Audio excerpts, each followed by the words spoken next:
आज का दिन वास्तव में विशेष है। माननीय प्रधानमंत्री श्री नरेंद्र जी मोदी के सबका साथ सबका विकास गुरु मंत्र का अनुसरण करते हुए पुणे शहर स्वच्छ एवं प्रदूषण मुक्त नदी तथा हरित एवं स्वच्छ मोबिलिटी की तरफ एक महत्वपूर्ण कदम बढ़ा रहा है। मुला मुठा नदी के प्रदूषण उपशमन परियोजना का शिलान्यास। भारत सरकार की प्राथमिकता सूची में जल संवर्धन ये उच्च प्राथमिकता पर रखा गया है और इसी प्राथमिकता के फलस्वरूप स्थापित की गई है एनआरसीपी यानी राष्ट्रीय नदी संवर्धन योजना। फैलता भौगोलिक विस्तार एवं बढ़ती लोक संख्या के चलते सीवेज उत्पादन में बढ़ोतरी होना स्वाभाविक है, जिसके लिए मुला मुठा के न्यूनीकरण क्षेत्र में 396 दशलक्ष लीटर प्रतिदिन क्षमता के 11 सीवेज प्रकल्प एवं 55 किलोमीटर लंबी सीवेज वाहक पाइपलाइन प्रस्तावित की गई है। इस परियोजना के लिए भारत सरकार ने जापान इंटरनेशनल कोऑपरेशन एजेंसी जायका से 990.26 करोड़ रुपए का ऋण प्राप्त किया है। इस योजना का मुख्य हेतु है मुला मुठा नदी के जल और उसकी जैविक संपदा का संरक्षण करना तथा जल शुद्धिकरण के लिए आवश्यक सीवेज एकत्रीकरण प्रणाली को सीवेज प्रक्रिया प्रकल्प से जोड़ना। हमारे देश के परम वंदनीय एवं दूरदर्शी प्रधानमंत्री श्री नरेंद्र जी मोदी के शुभ हाथों से मुला मुठा नदी के प्रदूषण उपशमन परियोजना के पथदर्शक प्रकल्प का शिलान्यास किया जा रहा है। मुला मुठा नदी पुनरुज्जीवन प्रकल्प का शिलान्यास। पुणे महानगर पालिका द्वारा मुला मुठा नदी पुनरुज्जीवन प्रकल्प का नियोजन किया है। इस परियोजना का मुख्य उद्देश्य है नदी किनारे बसा रहवासी क्षेत्र बाढ़ से सुरक्षित रखना, नदी के तटवर्ती क्षेत्र पर होता अतिक्रमण रोकना, नदी में जल स्तर को बनाए रखना, नदी की ओर जाने वाले घाट और रास्तों को सुधारना और नदी के पास स्थित ऐतिहासिक इमारतों और उद्यानों को नदी के साथ जोड़ना।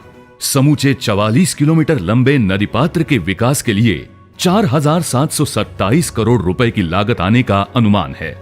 इसमें से संगम पुल से मुंडवा पुल तक के 9 किलोमीटर लंबे नदी पात्र के लिए 869 करोड़ रुपए अनुमानित खर्च होगा। इस परियोजना में नदी से संलग्न और भी प्रस्तावित कार्यों का समावेश है, जैसे साइकिल ट्रैक, जॉगिंग ट्रैक, नौका विहार इत्यादि। मुला मुठा नदी के पुनरुज्जीवन का प्रकल्प पुणे के लिए निश्चित ही लाभदायी सिद्ध होगा। आदरणीय प्रधानमंत्री श्री नरेंद्र जी मोदी के करकमलों द्वारा मुला मुठा नदी पुनरुज्जीवन प्रकल्प का शिलान्यास हो रहा है।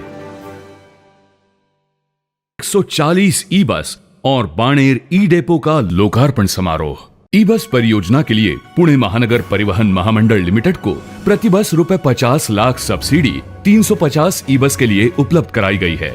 ये 70 ई बस अत्याधुनिक सुविधाओं के साथ बाणेर ई डेपो से संचलन के लिए कॉन्ट्रैक्चुअल मोड पर 35 AC/DC चार्जर्स के साथ EVEY ट्रांस प्राइवेट लिमिटेड ने विकसन करके प्रतिदिन 200 किलोमीटर परिवहन सेवा देने का नियोजन है। 150 ई बस द्वारा 2 करोड़ किलोमीटर का संचलन पूरा किया है। PMPML महाराष्ट्र में सबसे अधिक ई बस सेवा देने वाली पहली शहरी परिवहन संस्था बनके इसमें आज तक मार्च 2022 तक फेम 2 द्वारा प्राप्त होने वाली 150 ई बस को मिला के 8 ई डेपो द्वारा 650 ई बसेस शहरवासियों को उपलब्ध होंगी। पुणे एवं पिंपरी चिंचवड़ महानगर पालिकाओं के शहरवासियों के लिए प्रदूषण मुक्त, वातानुकूलित, आरामदायी तथा फायदेमंद सार्वजनिक परिवहन की सेवा देने के लिए ई बस को प्राथमिकता दर्शाई गई है।